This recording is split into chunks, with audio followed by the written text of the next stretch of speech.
Welcome back, Hallmark Hot Takers. Wow. The energy is high Another here. riveting episode of Hallmark Hot Takes, episode 5 of season 5. 5-5. Where we watch, rate, and review all of the countdown to Christmas movies from the Hallmark channel. Take it away to explain the rating system. Candy canes, candy canes, candy canes. Half candy cane up to 5 candy canes. And then we combine them together to get a score of possible 10 candy canes. Could this movie be a 10 candy cane? We'll find out. And those ratings are based on how much we liked or disliked this movie. You're going to have to bring the energy. I'm a little tired. All right. So, tonight's offering is the Christmas Charade, starring Rachel Skarsten and Corey Sevier. So, meet Whitney. What part of the show is this? It's the rapid recap. Meet Whitney, who is a librarian by day, who gets mixed up via a blind date gone wrong in an FBI investigation into the Heart of Christmas, which is a necklace that is going to be on display at a Christmas gala.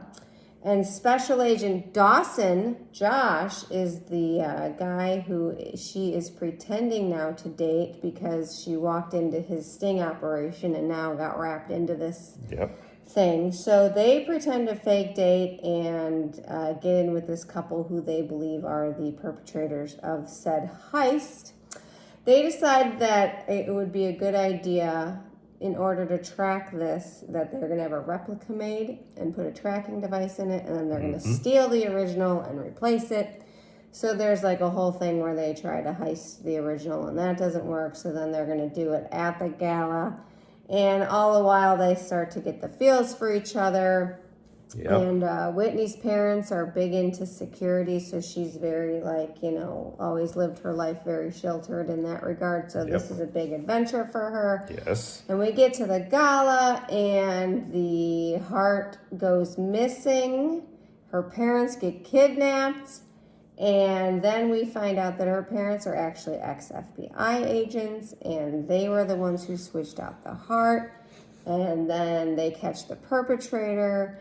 And her and Josh get into a bit of a fight, but then they reconcile at the end, and then they're not fake dating anymore. They're going to real date, and then they kiss at her apartment, and that is the Christmas Charade. Great recap.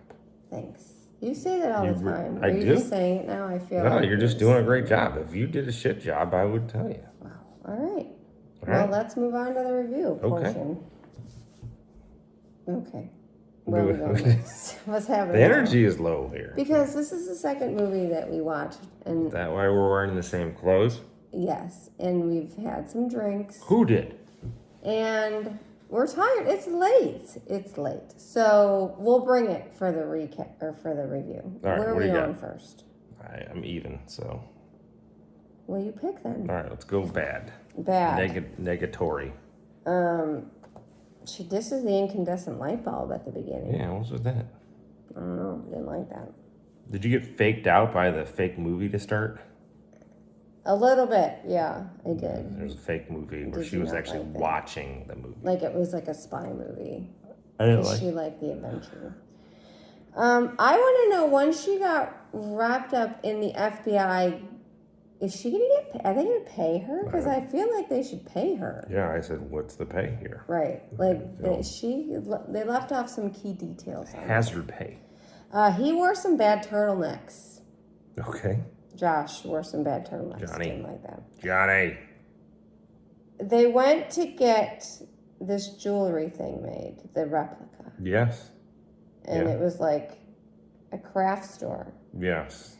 And making jewelry was her side hustle. Yes. And she made a very intricate replica of this Heart of Christmas.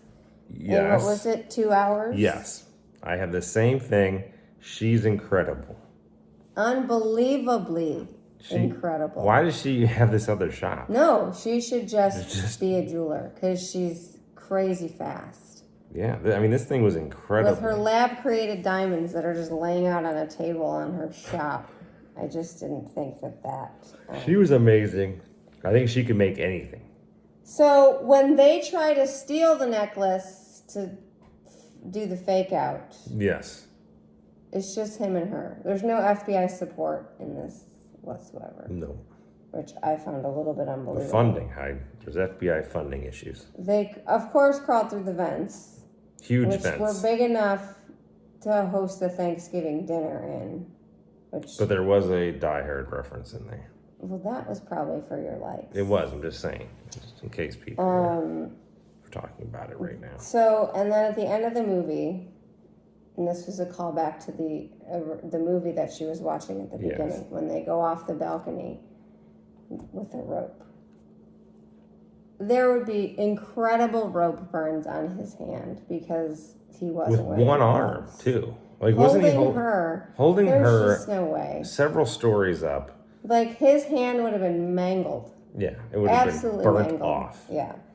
I did not like that. I didn't understand when she found out why she was mad. She was mad at her parents for keeping their FBI past the secret. Correct. Because she said, you guys made me live this sheltered life and I was always afraid to do things. And then to find out that, whatever. Which, fine, whatever.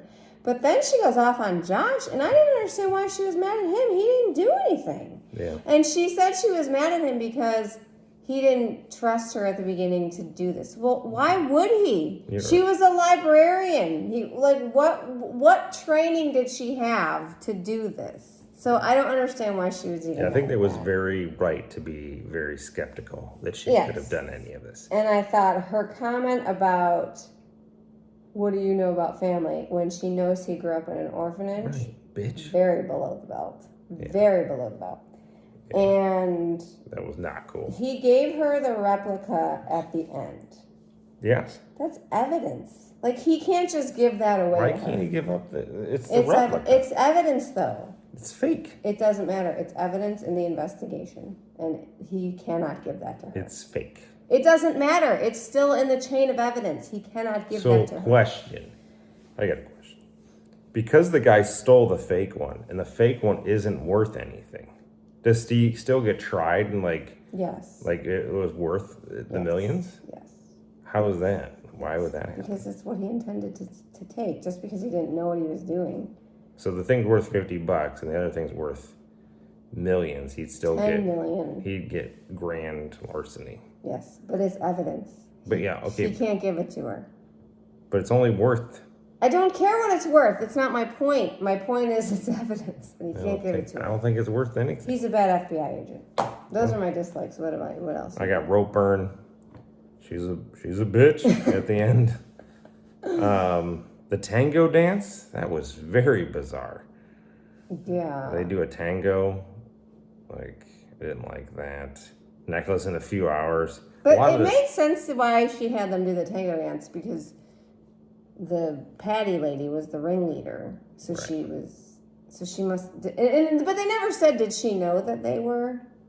You think they were, because the other guy, the museum dude, was in on it as well. And he knew. And he knew, that's true. So he would have told them. Yeah, so that's true. I did call the museum guy, by the way. Yeah, good call.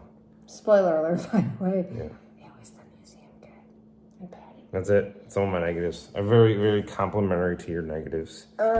What did you like? The music is fantastic. Yeah. Very James Bond spy music throughout. I will say this movie had definite sense of adventure, more so than any other Hallmark movie I've ever watched. Right. Like if there was like a missing nutcracker, could have used some of this music. Yeah. Because it's an adventure. It is an adventure. I liked Mark Loves Cats 1922. Mark Loves Cats 1922. Also right there. Was the email address of the guy she was actually supposed to meet on the date, and it was pretty funny. I enjoyed that. How about the ability for spies to text people with their phones in their pocket? That was a skill they learned. Yes. But then they never called back to it, which...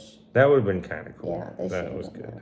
Die Hard reference. Yeah, there was a Die Hard reference. And she said, what is the best Christmas movie? Yeah, so that was pretty good. That mixed up. When they were in the vaults. So I thought, Yes. or not the vault, the vents. the HVAC system. Yes. I like the hourglass that they used for the game, the charade game. I did like the little leg touch during the game night with I my always like a parents. good leg touch. That was pretty cute. I did kind of like the twist with the parents. Yeah, they were pretty good. former FBI. I thought her apology after she was a bitch was pretty sincere. Yeah. But as a caveat, she should have gone after him and not the other way around. Yeah, he had no. But he like her apology was sincere. And then I actually liked their romance. I thought they were cute. Yeah. Yeah, I agree. It was good. You have no more likes? I liked the guy's house. That was pretty cool. Liked his house? His fancy house. The not his house. The perpetrators.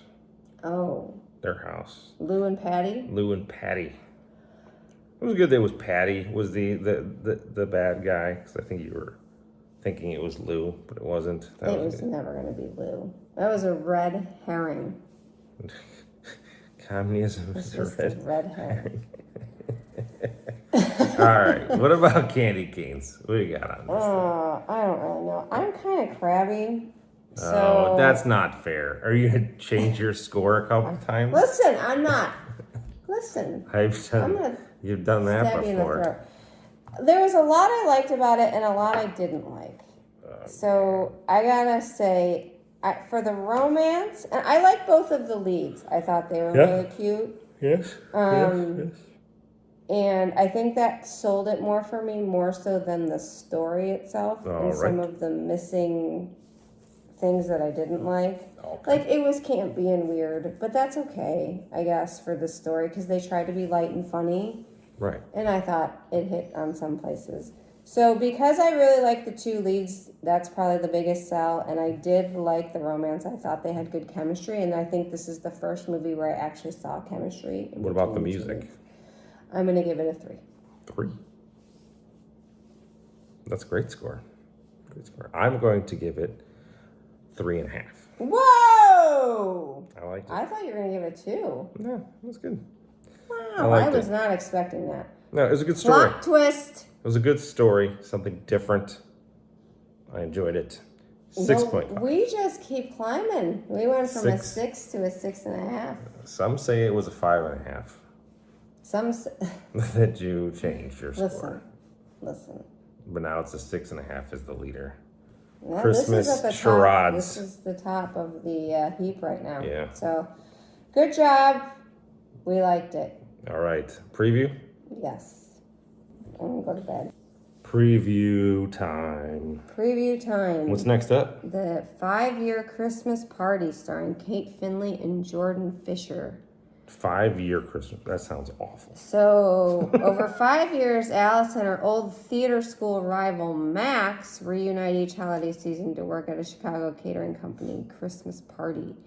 While their undeniable chemistry grows, I'll be the judge of that, until the company's final season pushes them to confront their true feelings. As they say goodbye to the job that brought them together, they might finally find love in the most unexpected way.